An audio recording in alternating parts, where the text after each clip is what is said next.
Bienvenidos todos a Audio Lectura Cristiana. En esta ocasión leeremos: Nuestras emociones no son siempre la obra del Espíritu Santo, sino de la carne, por Jonathan Edwards. ¿Cómo saber si nuestras emociones religiosas provienen verdaderamente del Espíritu Santo o si son simplemente un reflejo de nuestra naturaleza caída o incluso un engaño satánico? En esta poderosa lectura, Jonathan Edwards desenmascara 11 señales engañosas que, aunque comunes y hasta celebradas en círculos cristianos, no prueban una conversión auténtica. Con discernimiento agudo, respaldo bíblico y una carga pastoral solemne, Edwards ofrece al creyente una herramienta invaluable de autoexamen espiritual. Esperamos sea de gran bendición para todos. Dicho esto, amados hermanos, comencemos. Señales inválidas para comprobar que nuestras emociones sean producto de una verdadera experiencia de salvación. Las emociones religiosas pueden tener un origen natural o espiritual. Pueden existir en personas que no han sido salvas, al igual que en aquellas que verdaderamente se han convertido. En esta parte del libro, voy a examinar experiencias que ni comprueban que nuestras emociones sean espirituales, ni demuestren que no lo sean. En otras palabras, quiero que miremos experiencias que no nos dicen nada acerca de la naturaleza espiritual o no espiritual de nuestras emociones. El que nuestras emociones sean vivas y fuertes no comprueba que sean o no sean espirituales. Algunas personas condenan toda emoción fuerte. Albergan prejuicios en contra de todo el que tenga sentimientos poderosos y vivos acerca de Dios y las cosas espirituales. Instantáneamente, asumen que tales personas sufren de algún engaño. Sin embargo, si, como acabo de comprobar, la religión verdadera tiene mucho que ver con nuestras emociones, se desprende que la abundancia de la verdadera religión en la vida de una persona resultará en plenitud de emoción. El amor es una emoción. ¿Dirá algún cristiano que no debemos amar abundantemente a Dios o a Jesucristo? ¿O dirá alguno que no debemos sentir gran odio y dolor por el pecado? ¿O que no nos compete sentir un alto grado de gratitud a Dios por su misericordia? ¿O que no nos es necesario desear con intensidad a Dios y su santidad? ¿Hay algún cristiano que pueda decir: estoy bien satisfecho con el grado de amor y gratitud que siento hacia Dios, y con el grado de odio y tristeza que siento hacia el pecado? No tengo necesidad de orar pidiendo una experiencia más profunda de estas cosas. Primera de Pedro 1:8 habla de emociones vivas y fuertes cuando dice: os alegráis con gozo inefable y glorioso. De hecho, las Escrituras suelen requerir de nosotros profundidad en el sentir. En el primer y gran mandamiento, agotan el alcance del lenguaje para expresarnos el grado hasta el cual debemos amar a Dios. Amarás al Señor tu Dios con todo tu corazón, con toda tu alma, con toda tu mente y con todas tus fuerzas. Marcos 12:30. Las Escrituras también nos mandan a sentir fuerte gozo. Alégrese Israel en su Hacedor. Regocíjense los santos por su gloria, y canten aún sobre sus camas. Salmos 149:3-5. Además, con frecuencia, nos exhortan a estar agradecidos con Dios por sus misericordias. De los creyentes cuyas experiencias se nos narran en las Escrituras, los más sobresalientes expresan a menudo emociones fuertes. Por ejemplo, veamos al salmista. Él menciona su amor como si fuera indecible. Oh, cuánto amo yo tu ley. Salmos 119:97. Su deseo espiritual lo sobrecoge. Como el ciervo brama por las corrientes de las aguas, así clama por ti, oh Dios, el alma mía. Salmos 42:1. Habla de inmensa tristeza por sus propios pecados y los pecados de los demás. Porque mis iniquidades se han agravado sobre mi cabeza, como carga pesada se han agravado sobre mí. Salmos 38:4. Ríos de agua descendieron de mis ojos, porque no guardaban tu ley. Salmos 119:136. Expresa también ferviente gozo y alabanza espiritual, porque mejor es tu misericordia que la vida. Mis labios te alabarán. Así te bendeciré en mi vida. En tu nombre alzaré mis manos. Porque has sido mi socorro, y así en la sombra de tus alas me regocijaré. Salmos 63:3-4-7. Esto, pues, demuestra que la existencia de fuertes emociones religiosas no es necesariamente una señal de fanatismo. Erramos gravemente si condenamos a la gente de exaltada, simplemente porque sus emociones son fuertes e intensas. Por el otro lado, el hecho de que nuestras emociones sean fuertes e intensas tampoco comprueba que su naturaleza sea verdaderamente espiritual. Las escrituras nos muestran que las personas se pueden emocionar mucho en cuanto a la religión sin llegar a ser verdaderamente salvas. En el Antiguo Testamento, por ejemplo, la misericordia de Dios en el Éxodo conmovió grandemente a los israelitas y cantaron sus alabanzas. Éxodo 15, 1-21. Sin embargo, pronto olvidaron sus obras. La entrega de la ley en el Sinaí los animó de nuevo. Parecían estar llenos de santo entusiasmo, afirmando, todo lo que Jehová ha dicho, haremos. Éxodo 19:8. Al poco tiempo, los vemos adorando al becerro de oro. En el Nuevo Testamento, las multitudes de Jerusalén profesaban admirar grandemente a Cristo y lo alababan. Hosana al Hijo de David, bendito el que viene en el nombre del Señor. Hosana en las alturas. Mateo 21:9. Pero cuán pocos de estos eran verdaderos discípulos de Cristo. Muy pronto, las mismas multitudes estarían gritando, «Crucifícale, crucifícale». Todos los teólogos ortodoxos están de acuerdo en que pueden existir sentimientos muy vivos en cuanto al cristianismo, sin que haya una genuina experiencia salvadora.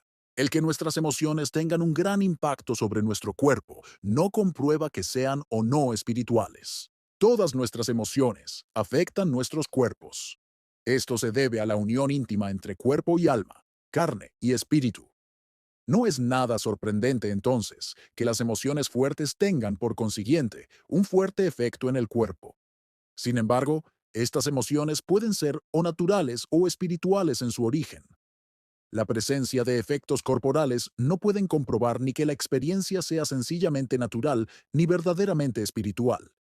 Las emociones espirituales, cuando poderosas y fuertes, indudablemente son capaces de producir grandes efectos corporales. El salmista dice, «Mi corazón y mi carne cantan al Dios vivo». Salmo 84, 2. Aquí vemos una clara distinción entre corazón y carne, y la experiencia espiritual afecta a ambos.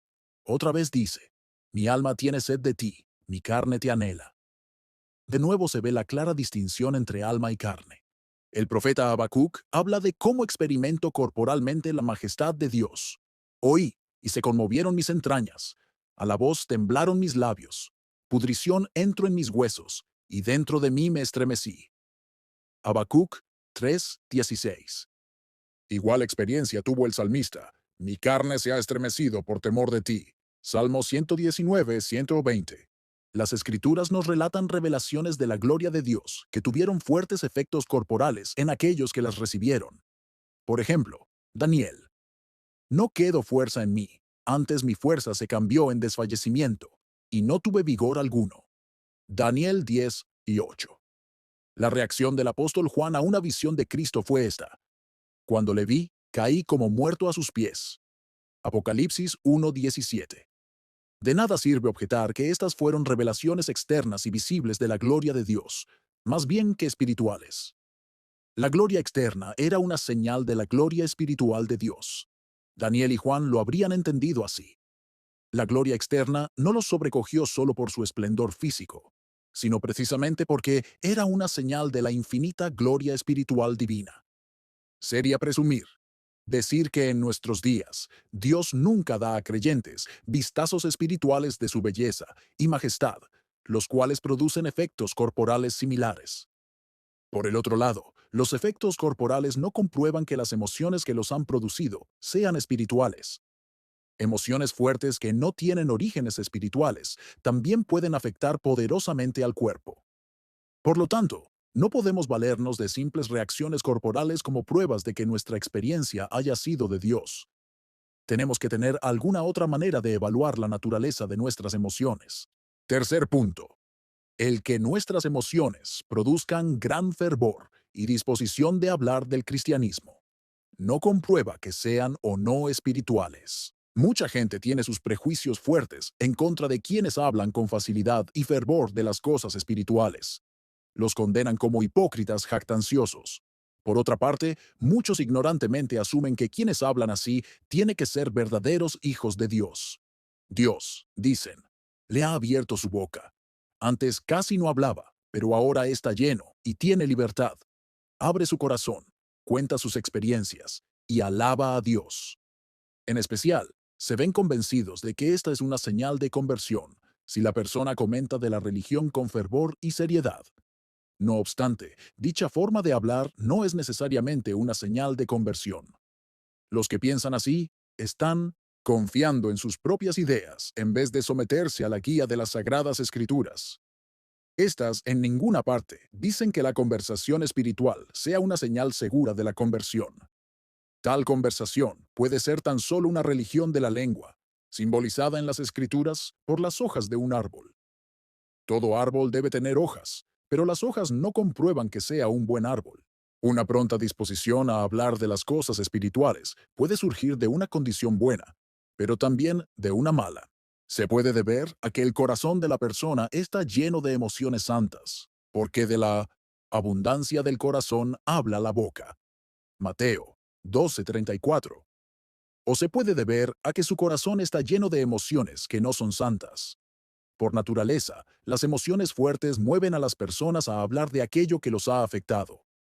Tales conversaciones efectivamente serán fervientes y sinceras.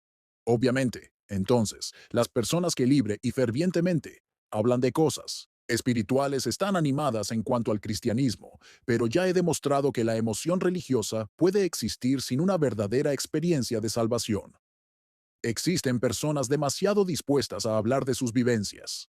Lo hacen en todo lugar, no importando con quién puedan estar. Esta es una mala indicación.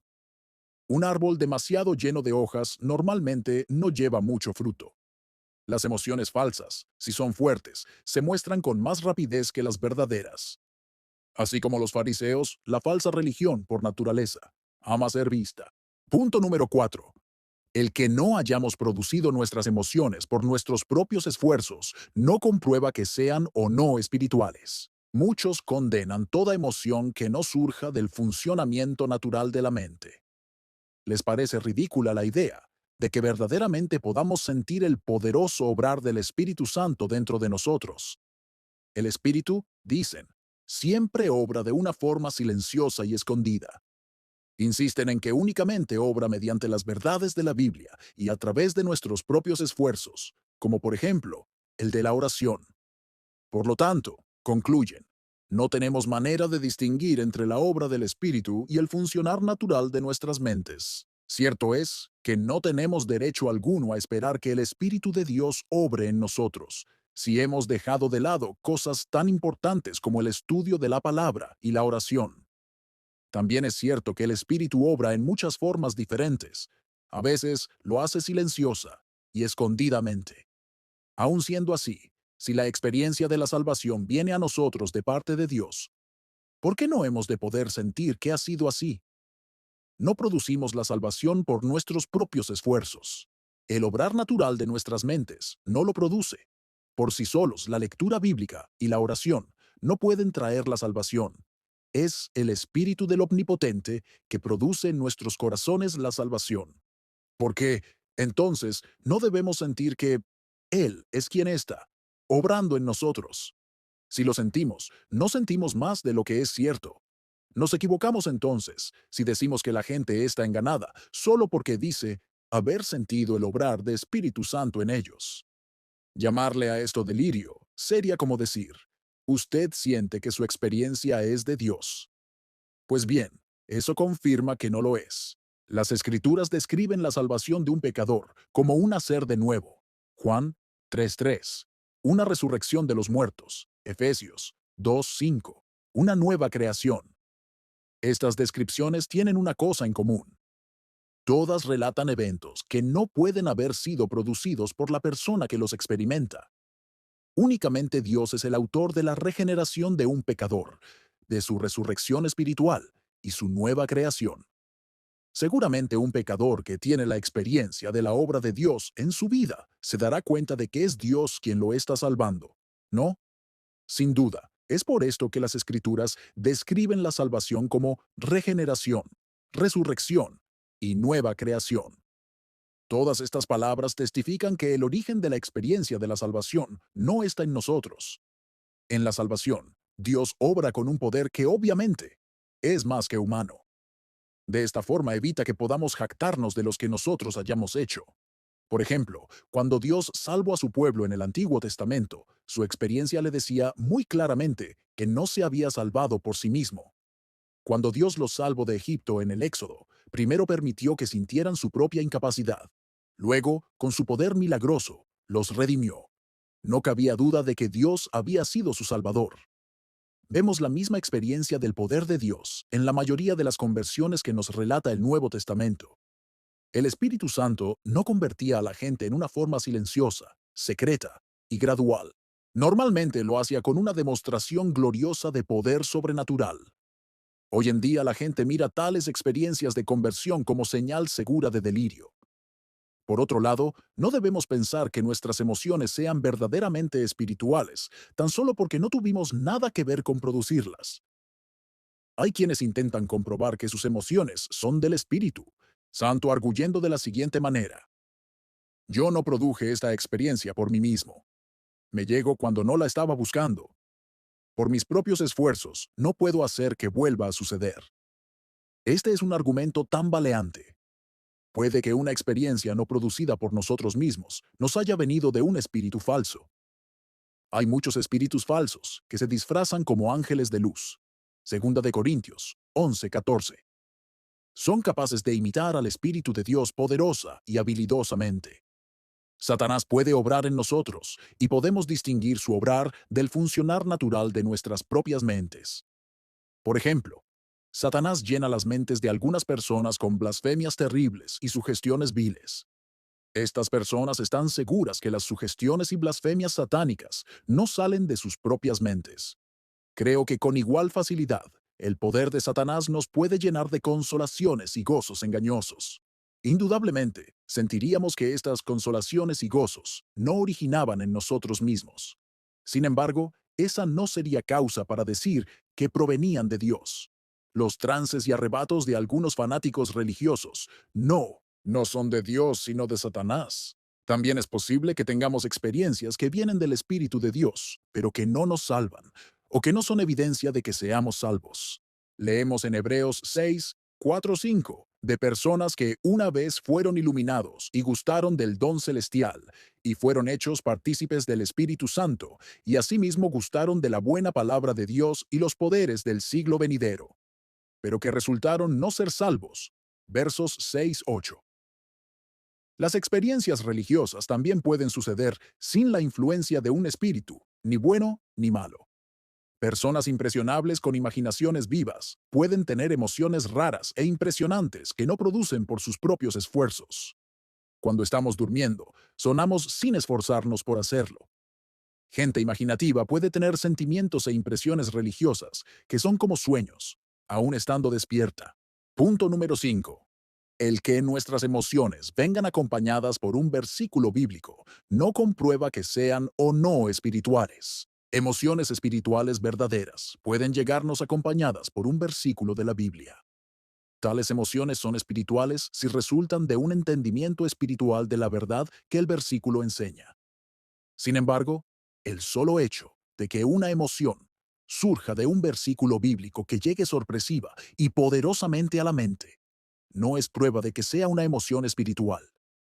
Hay quienes piensan que una experiencia de estas es una confirmación de que son salvos, y, en especial, si los versículos producen emociones de gozo o de esperanza.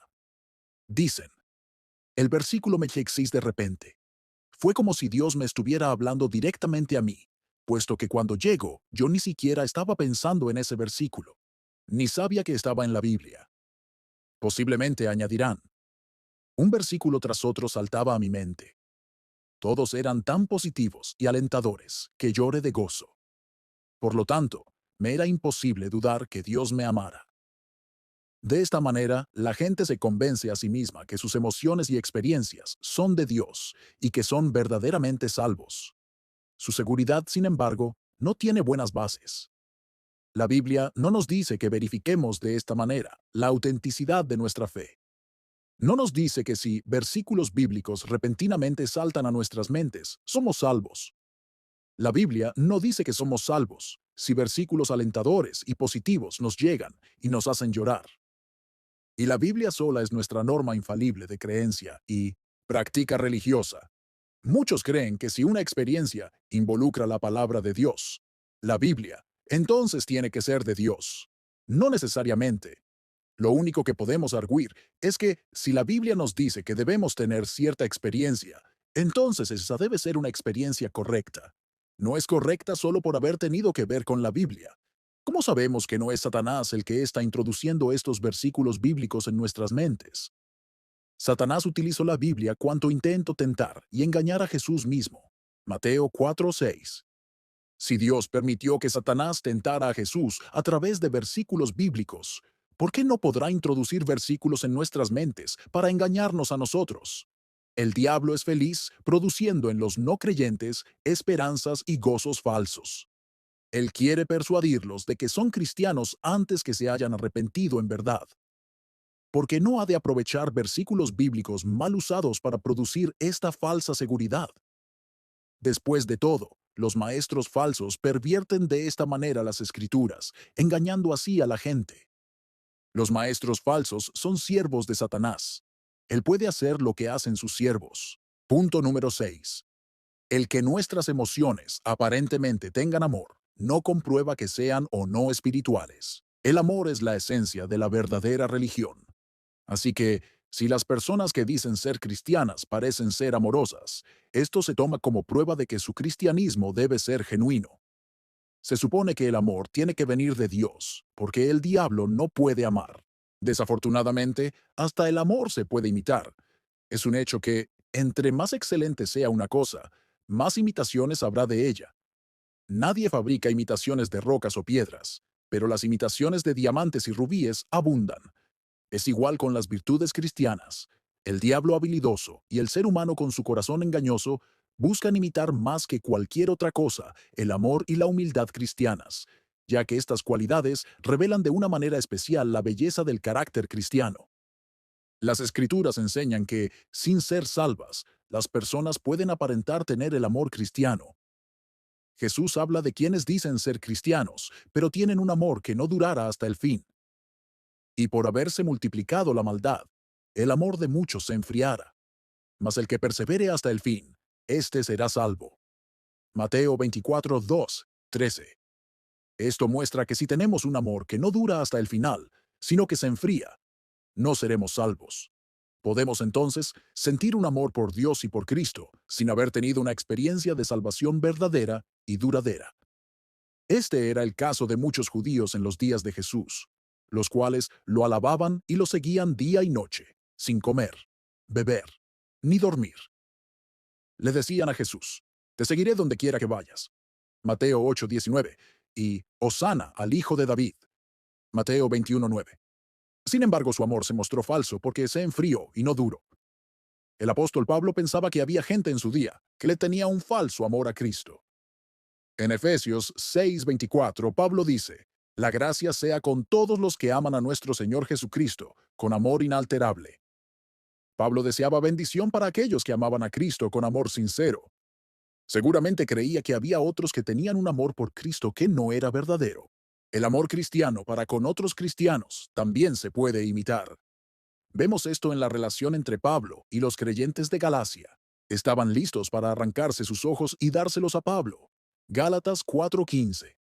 ¡Qué amor tan extravagante! No obstante, Pablo habla con temor de la posibilidad de haber trabajado en vano con ellos. Gálatas 4:11.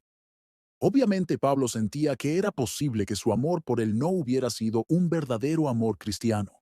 Punto número 7. El que experimentemos gran variedad de emociones no comprueba que éstas sean o no espirituales. Hay, sin duda, imitaciones de todo tipo de emociones espirituales. Acabamos de ver cómo la gente puede imitar el amor cristiano, pero existen ejemplos de imitaciones de otras emociones espirituales también. El rey Saúl sintió una falsa tristeza por su pecado. Primera de Samuel 15:24-25, 26-21. Los samaritanos sintieron falso temor de Dios. Segunda de Reyes 17:32-33. Naaman, el sirio, sintió una falsa gratitud luego de la cura milagrosa de la lepra. Segunda de Reyes 5:15. En la parábola que Jesús contó del sembrador, la tierra pedregosa representa personas que tenían un gozo espiritual falso. Mateo 13:20.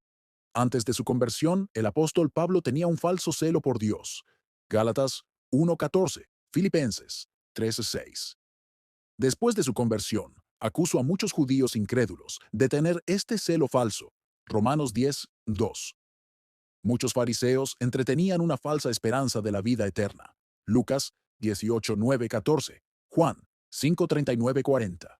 Sin ser salva, entonces, la gente puede sentir toda clase de emociones falsas que se asemejan a las emociones espirituales verdaderas. No hay razón por la cual no puedan sentir muchas de estas impresiones al mismo tiempo. Por ejemplo, las multitudes que acompañaban a Jesús en su entrada a Jerusalén parecen haber tenido muchas emociones religiosas al mismo tiempo. Estaban llenas de admiración y amor por Jesús. Le mostraban gran reverencia y tiraban su ropa en suelo para que él pasara por encima. Expresaban gran gratitud por las buenas obras que había hecho. Manifestaban fuertes deseos por la venida del reino de Dios, y su gran esperanza era que Jesús estuviera por establecerlo. Se veían llenas de gozo y celo en sus alabanzas a Jesús y su ánimo de acompañarlo.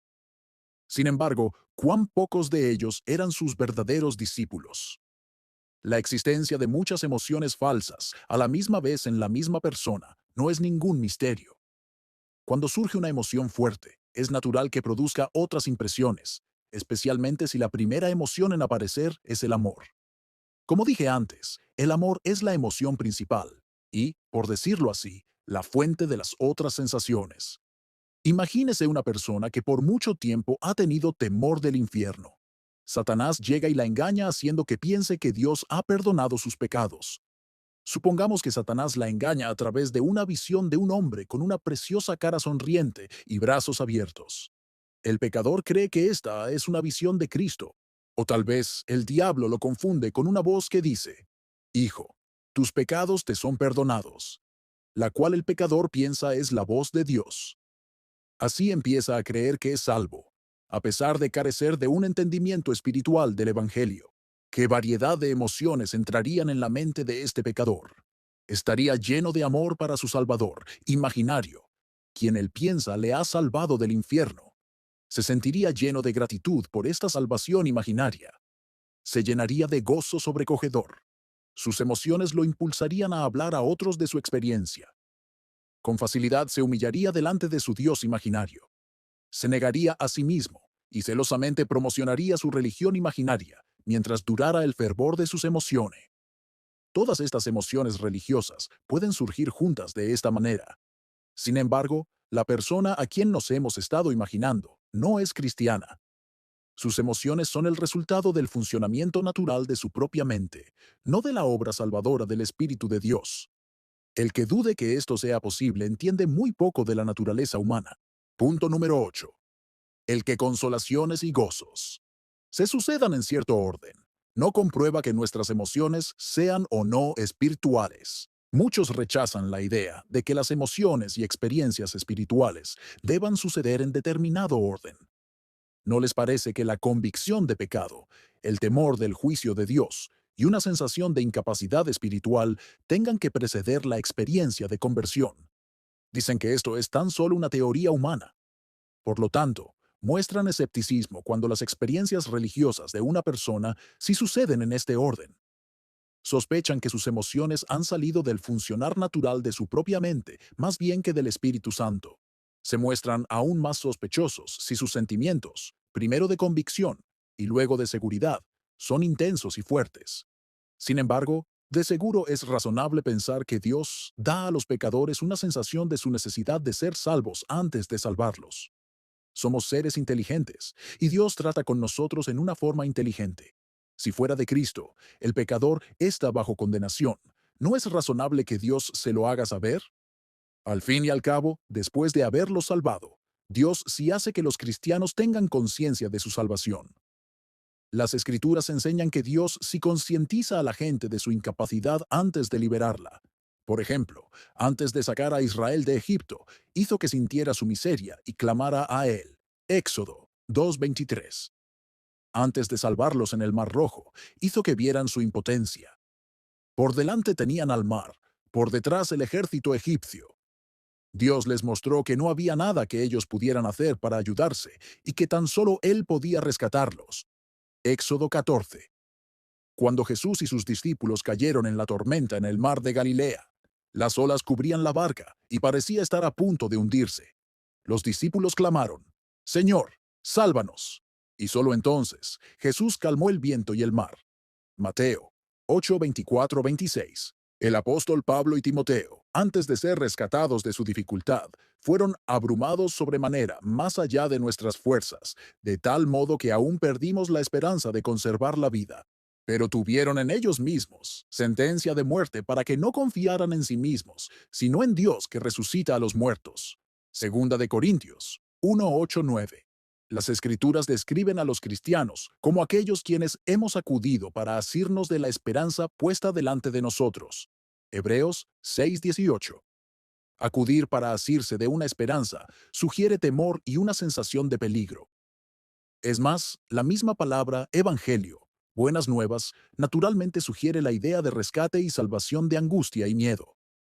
Las multitudes en Jerusalén sintieron esta angustia cuando Pedro les predicó en el día de Pentecostés. Se compungieron de corazón y dijeron a Pedro y a los otros apóstoles, varones hermanos, ¿qué haremos? Hechos 2:37. El carcelero de Filipos también sintió esta angustia espiritual. Se postró a los pies de Pablo y de Silas, y sacándolos les dijo, Señores, ¿qué debo hacer para ser salvo? Hechos 16:29-30. Vemos, pues, que es muy razonable y bíblico pensar que las grandes y humilladoras convicciones de incapacidad, de pecado y de temor del juicio de Dios deban preceder a la experiencia de la conversión. Sin embargo, el que la seguridad de la salvación venga luego del temor del infierno no es prueba de que aquella sea verdadera. El temor del infierno y una convicción de pecado en la conciencia son dos cosas diferentes. La convicción de pecado en la conciencia es un conocimiento de desobediencia personal y de maldad en el corazón y la vida del individuo mismo. Es el conocimiento de la infinita seriedad de nuestro propio pecado, ya que ofende a un Dios infinitamente santo. Esta convicción puede producir el temor del infierno, pero no es igual que el temor del infierno. De hecho, el temor del infierno puede existir sin una verdadera convicción de pecado en la conciencia. Algunas personas parecen ver que el infierno se abre, lleno de llamas y demonios, para tragárselas. Con todo y eso, sus conciencias no están bajo convicción. Dichas impresiones vivas del infierno pueden venir de Satanás. Él puede petrificar a los hombres con visiones de condenación porque quiere convencerlos de que nunca pueden ser salvos. Tales visiones también pueden salir de la propia imaginación de una persona. Existe además tal cosa como una falsa convicción de pecado. Esto sucede cuando las personas parecen estar sobrecogidas con un sentimiento de su pecaminosidad, mas no tienen entendimiento de la verdadera naturaleza del pecado. No ven el pecado de una manera espiritual como algo que ofende la santidad de Dios. Sus conciencias han sido afectadas, poco o nada. Tal vez no tengan convicción alguna respecto a pecados particulares de los cuales son culpables. O, si están turbados acerca de ciertos pecados, no lo hacen de una forma espiritual. Aún, si el Espíritu Santo mismo produce convicción de pecado y temor del infierno, esto no necesariamente llevará a la salvación. La gente incrédula puede resistir al Espíritu. No siempre es la intención de Dios vencer la resistencia pecaminosa y traer al pecador al nuevo nacimiento. También hay un falso humillarse ante Dios. Por ejemplo, el rey Saúl se sentía profundamente turbado por su pecado contra David. Lloro delante de David y confeso, más justo eres tú que yo, que me has pagado con bien, habiéndote yo pagado con mal. Primera de Samuel 24:17. No obstante, esto fue después de que el Espíritu de Dios se apartara de Saúl. El orgulloso rey se humilló ante David a pesar de que realmente lo odiaba. De una forma similar, los pecadores se pueden humillar ante Dios, aun si de verdad lo odian. Pueden dejar de confiar en su propia justicia en ciertos aspectos, a la vez que en otros, más sutiles, siguen descansando en ella igual que siempre. Su aparente sumisión a Dios disfraza un intento secreto de negociar con Él. Pero, que si experimentamos el temor del infierno simultáneamente con la convicción del pecado que nos humilla ante Dios, que si de aquí empezamos a sentir gozo en el Evangelio. ¿No es esto prueba de que nuestras experiencias sean espiritualmente genuinas? No. El orden de nuestras experiencias no prueba nada. Si el diablo puede imitar las experiencias espirituales que llevan a la conversión, también es capaz de imitar su orden. Sabemos que puede producir una falsa convicción del pecado, un falso temor al infierno y una falsa humildad ante Dios. ¿Por qué no ha de producirlos en ese orden? ¿Por qué no puede producir después un falso gozo en el Evangelio, como hemos visto que sabe hacer? Las Escrituras solamente son nuestra guía infalible en la creencia y práctica religiosa. No dicen que somos salvos si hemos tenido experiencias en cierto orden. La palabra de Dios promete salvación solo a aquellos que reciben la gracia de Dios y manifiestan sus frutos. Nunca prometen salvación a quienes sienten gran convicción de pecado y temor al infierno, seguidos por un gran gozo y confianza. Lo que las Escrituras dicen debe ser suficiente para los cristianos. Nuestra confianza está en la palabra de Dios, no en nuestras ideas. Antes de terminar este capítulo, creo que debo señalar que las personas pueden llegar a ser cristianas sin pasar por un claro orden de experiencias. Es verdad que deben sentir una convicción de pecado, de incapacidad y de la justicia de Dios al condenar a los pecadores. Aún así, no hay necesidad de que el Espíritu de Dios produzca estas cosas como experiencias separadas que se pueden distinguir la una de la otra. A veces la conversión de un pecador es como un caos de confusión y otros creyentes no saben cómo interpretarla. El Espíritu Santo con frecuencia obra en una forma muy misteriosa para atraer a la gente a Cristo. El Espíritu Santo con frecuencia obra en una forma muy misteriosa para atraer a la gente a Cristo. Como Jesús dijo, el viento sopla de donde quiere y oye su sonido, mas ni sabes de dónde viene, ni a dónde va. Así es todo aquel que es nacido del Espíritu. Juan 3:8.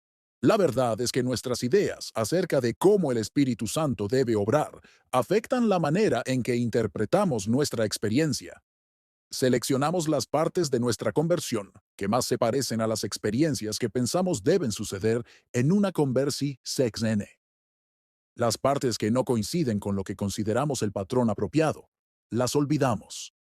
De esta manera, buscamos traer a nuestra conversión conformidad con un supuesto patrón correcto de experiencia. Lo que realmente estamos haciendo es rehusando admitir que el Espíritu Santo a veces actúa de una forma diferente, a la manera precisa que nosotros queremos que obre. Punto número 9. El que nuestras emociones nos lleven a pasar mucho tiempo en los deberes externos de la adoración cristiana no comprueba que sean o no espirituales. Algunas personas piensan que una experiencia religiosa no es sana si nos lleva a pasar mucho tiempo leyendo, orando, cantando y escuchando sermones. Muy al contrario, las Escrituras claramente enseñan que este será el efecto de una verdadera experiencia de la salvación. Por ejemplo, Ana, la profetisa, no se apartaba del templo, sirviendo de noche y de día con ayunos y oraciones. Lucas 2:37. Daniel mantenía un tiempo de oración privada 3 veces al día. Daniel 6:10. La experiencia de la salvación además hace que los creyentes se deleiten en cantar alabanzas a Dios. Alabad a Jehová, porque es bueno cantar salmos a nuestro Dios, porque suave y hermosa es la alabanza. Salmo 147:1. La salvación hace que los creyentes amen el oír la palabra de Dios predicada. Cuán hermosos son sobre los montes los pies del que trae alegres nuevas, del que anuncia la paz, del que trae nuevas del bien, del que publica salvación, del que dice a Sión, tu Dios, reina. Isaías 52:7. Y la salvación hace que los creyentes amen el unirse en alabanza con otros creyentes. Cuán amables son tus moradas, oh Jehová de los ejércitos. Anhela mi alma, y aún ardientemente desea los atrios de Jehová. Mi corazón y mi carne cantan al Dios vivo. Bienaventurados los que habitan en tu casa. Perpetuamente te alabarán. Salmo 84:1, 2:4. Por el otro lado, el que seamos muy entusiastas en los deberes externos de la religión verdadera no es señal segura de conversión. Tal comportamiento existe en muchos que no son salvos. Los judíos en los días de Isaías eran fervientes en la alabanza. Hacían muchos sacrificios, asambleas, fiestas y oraciones. Sin embargo, sus corazones no estaban bien con Dios, y Dios les dice que aborrece su adoración. Véase Isaías 1, 12, 15. En el tiempo de Ezequiel, muchos se deleitaban viniendo a escuchar de él la palabra de Dios. No obstante, Dios los condena. Y vendrán a ti como viene el pueblo, y estarán delante de ti como pueblo mío, y oirán tus palabras, y no las pondrán por obra. Antes hacen halagos con sus bocas, y el corazón de ellos anda en pos de su avaricia. Y he aquí que nieres a ellos como cantor de amores, hermoso de voz y que canta bien, y oirán tus palabras, pero no las pondrán por obra. Ezequiel 33, 31, 32. Punto número 10. El que nuestras emociones nos lleven a alabar a Dios con nuestras bocas no comprueban que sean o no espirituales. Muchos parecen pensar que si las personas son fervientes en alabar a Dios, esta es una señal segura de la conversión. Brevemente examine esto en el capítulo anterior. Aquí quiero examinarlo en más detalle debido al gran énfasis que algunos dan a la alabanza como señal de vida espiritual. Ningún cristiano condenará a otra persona por tener entusiasmo en alabar a Dios. Sin embargo, debemos darnos cuenta que tal entusiasmo no es una señal segura de la conversión. Como ya hemos visto, Satanás puede imitar toda clase de emociones espirituales. Las Escrituras nos dan muchos ejemplos de personas incrédulas que con mucho entusiasmo alababan a Dios y a Cristo. En las varias instancias cuando Jesús hizo milagros, las Escrituras dicen que las muchedumbres se asombraron y glorificaron a Dios. Marcos 2:12.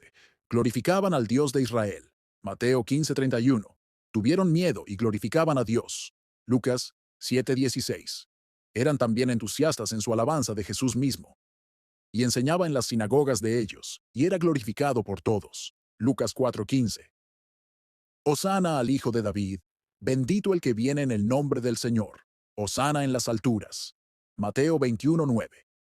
Tristemente, sabemos que muy pocos de ellos tenían una fe verdadera en Dios y en Cristo. Después de la ascensión de Cristo al cielo, leemos en Hechos que los que vivían en Jerusalén, todos glorificaban a Dios por lo que se había hecho. Hechos 4:21. Esto se debió a lo que Pedro y Juan habían hecho sanando milagrosamente al mendigo cojo. Cuán pocos de estos que vivían en Jerusalén compartían la fe de Pedro y Juan. Cuando Pablo y Bernabé predicaron a los gentiles en Antioquía, los gentiles se regocijaban y glorificaban la palabra del Señor. Hechos 13:48. Sin embargo, solo algunos fueron salvos porque creyeron todos los que estaban ordenados para vida eterna. Junto al Mar Rojo, Israel cantó las alabanzas de Dios, y en menos de nada estaba alabando al becerro de oro. Los judíos del tiempo de Ezequiel mostraban con sus bocas mucho amor por Dios, pero sus corazones estaban enamorados del dinero y las posesiones. Ezequiel 33, 31, 32. Isaías dice que los que odiaban a los siervos verdaderos de Dios estaban clamando: Jehová sea glorificado. Isaías 66, 5. De estos y muchos otros ejemplos bíblicos, se desprende que el entusiasmo en la alabanza a Dios y a Cristo no es una señal fiable de conversión. Punto 11. El que nuestras emociones produzcan la seguridad de la salvación no comprueba que sean o no sean espirituales. Algunas personas piensan que si tenemos la seguridad de ser salvos, estamos bajo engaño. En contraste, los protestantes siempre han creído que esta seguridad es un sentimiento apropiado para un creyente. Las Escrituras contienen muchos ejemplos donde el pueblo de Dios demuestra seguridad en su relación con Dios. Por ejemplo, David, en los Salmos, a menudo habla de Dios como su propio Dios y Salvador, su roca y escudo y torre, etc. El apóstol Pablo en sus cartas constantemente habla de su relación con Cristo y se regocija en su salvación. Yo sé a quien he creído, y estoy seguro que es poderoso para guardar mi depósito para aquel día. Segunda de Timoteo 1, 12. Las Escrituras ponen en claro que todos los cristianos, no solo los apóstoles y profetas, pueden y deben tener esta seguridad. Pedro nos manda a asegurarnos del llamamiento y la elección de Dios, segunda de Pedro 1:10, y nos indica cómo llegar a tener dicha seguridad, segunda de Pedro 1:5-8. Pablo habla de una falta de seguridad como algo no aceptable en un cristiano. Examinaos a vosotros mismos si estáis en la fe. Probaos a vosotros mismos. ¿O no os conocéis a vosotros mismos, que Jesucristo está en vosotros, a menos que estéis reprobados?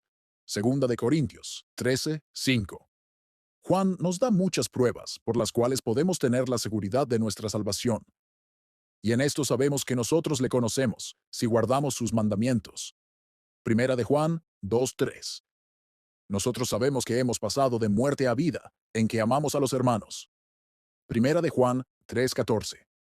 En esto conocemos que permanecemos en Él, y Él en nosotros, en que nos ha dado de su Espíritu. Primera de Juan 4:13. No es nada razonable, pues, criticar a un cristiano solo por el hecho de que se sienta muy seguro de su salvación. Por el otro lado, el solo hecho de que la persona sienta esta seguridad no es señal segura de que en verdad sea salva. Una persona puede tener la confianza más grande de su salvación y ser, sin embargo, inconversa. Puede parecer estar muy cerca de Dios, usando términos de mucho afecto en sus oraciones, dirigiéndose a Dios como mi Padre, mi querido Redentor, mi dulce Salvador, mi amado, y así sucesivamente. Puede decir, tengo la completa certeza de que Dios es mi Padre. Sé que iré al cielo tan seguramente como si ya estuviera allí. Puede estar tan seguro de sí mismo que ya no ve necesidad de estar probando la autenticidad de su fe. Puede aborrecer a cualquiera que tenga la osadía de sugerir que posiblemente no sea salvo de verdad. Sin embargo, nada de eso comprueba que sea un verdadero cristiano. Es más, esta clase de confianza jactanciosa, que siempre se está exhibiendo a sí misma, no se parece nada a la verdadera seguridad de un cristiano. Se parece más al fariseo de Lucas 18:9-14, quien estaba tan seguro de estar bien con Dios, que hasta le daba gracias a Dios por haberlo hecho tan diferente a los otros hombres. La verdadera confianza cristiana es humilde, no jactanciosa. Los corazones de los incrédulos son ciegos, engañosos y centrados en sí mismos. No es sorprendente que tengan opiniones tan elevadas de sí mismos. Si Satanás obra en sus deseos pecaminosos con consolaciones y gozos falsos, no es de extrañar que las personas inconversas tengan una fuerte, pero falsa, seguridad de su salvación. Cuando una persona inconversa tiene esta falsa seguridad, se halla libre de aquellas cosas que pueden hacer que un verdadero cristiano dude de su salvación. A. El cristiano falso no tiene una sensación de seriedad de su destino eterno y la importancia infinita de edificar sobre el fundamento correcto. En contraste, el creyente verdadero es humilde y cuidadoso. Siente lo asombroso que será encontrarse delante de Dios, el juez infinitamente santo. La seguridad falsa no sabe nada de esto. B. Un cristiano falso no está enterado de lo ciego y engañoso que es su propio corazón. Su seguridad falsa produce gran confianza en sus propias opiniones. El creyente verdadero, en contraste, ve con modestia su propio entendimiento. C. Satanás no ataca la seguridad falsa. Ataca la seguridad del verdadero cristiano, porque es esta la que produce mayor santidad. Por el otro lado, Satanás es el mejor amigo de la seguridad falsa, ya que pone al cristiano falso completamente dentro de su poder. D. La seguridad falsa ciega a una persona al verdadero alcance de su propia pecaminosidad. El cristiano falso se ve a sí mismo brillante y limpio. El cristiano verdadero, al contrario, conoce su propio corazón. Siente que es un gran pecador. Con frecuencia se pregunta si es posible que una persona verdaderamente salva sea tan pecadora como él sabe que es. Hay dos clases de cristianos falsos. Hay los que piensan que son cristianos por su práctica externa de moralidad y religión. Estas personas a menudo no entienden la doctrina de la justificación por sola fe. Luego hay los que basan su seguridad de salvación en las experiencias religiosas falsas. Estos últimos son los peores. Su seguridad muchas veces les viene por supuestas revelaciones. Llaman a estas revelaciones el testimonio del Espíritu. Experimentan visiones e impresiones. Pueden afirmar que el Espíritu de Dios les ha revelado eventos futuros. Con razón, la gente que acepta tales experiencias también tiene visiones e impresiones acerca de su propia salvación. Y no es causa de sorpresa que una supuesta revelación acerca de su salvación produzca el más alto grado de confianza. De hecho, es típico encontrar gran confianza entre los que buscan dirección en las revelaciones imaginarias. Osadamente dicen, esto lo sé. Tengo la más completa certeza. Desprecian todo argumento o pregunta racional que les pudiera hacer dudar de su experiencia. Es fácil entender la confianza de estas personas. Agrada a su amor propio pensar que Dios les haya dicho de una manera especial que son sus hijos amados. Y si estas revelaciones vienen con emociones fuertes que ellos malinterpretan como la obra del Espíritu Santo en su interior, su confianza falsa no hace más que crecer. Ahora, yo daría una palabra de advertencia a los predicadores. Ustedes a veces predican doctrinas verdaderas en una forma errónea que se presta a una seguridad falsa. Le dicen a la gente que viva por fe, no por vista, que confíen en Dios a ciegas y que confíen en Cristo, no en sus sentimientos. Estas son doctrinas verdaderas, siempre y cuando se entiendan correctamente. El vivir por fe, no por vista, quiere decir permitir que las realidades invisibles y celestiales controlen nuestros pensamientos y actitudes. No podemos ver a Dios ni a Cristo con nuestros ojos físicos. No podemos ver los cielos nuevos ni la tierra nueva porque aún no han sido establecidas. Pero creemos en estas realidades que no podemos ver. Creer en ellas y dejar que es la creencia gobierne en nuestros corazones y en nuestras vidas. Esto es vivir por fe y no por vista. En contraste, muchos piensan que vivir por fe quiere decir que debemos confiar en Cristo, aun cuando nuestros corazones permanezcan oscuros y muertos espiritualmente. Además de no ser bíblico, esto es absurdo. Es imposible tener fe en Cristo y permanecer en muerte y tinieblas espirituales. Fe verdadera quiere decir salir de tinieblas espirituales y de muerte a la vida y la luz de Cristo. Decirle a alguien que confíe en Cristo aunque su corazón sigue oscuro y muerto, es decirle que tenga fe en Cristo a pesar de seguir siendo un incrédulo. Las Escrituras enseñan que la fe en Cristo implica verlo espiritualmente. Jesús dijo que todo aquel que ve al Hijo y cree en Él tendrá la vida eterna. Juan 6:40. La fe verdadera solo existe cuando estamos mirando a cara descubierta como en un espejo la gloria del Señor y viendo la iluminación del conocimiento de la gloria de Dios en la faz de Jesucristo.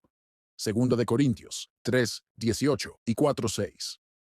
Una fe que carece de esta luz espiritual no es la fe de los hijos de luz, sino el engaño de los hijos de las tinieblas.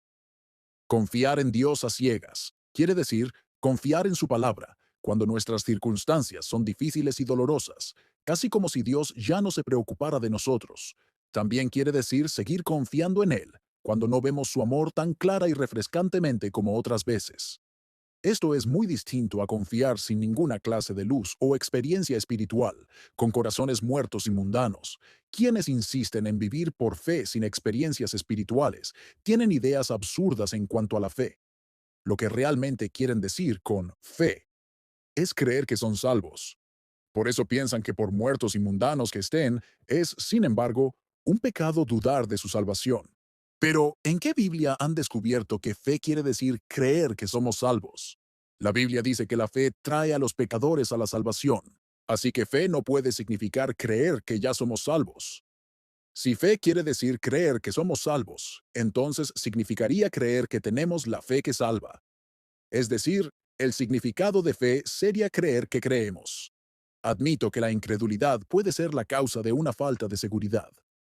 Algunos cristianos tienen poca fe y poca fe produce poca evidencia de salvación. La respuesta a este problema es crecer en fe y producir más de los frutos de esta fe.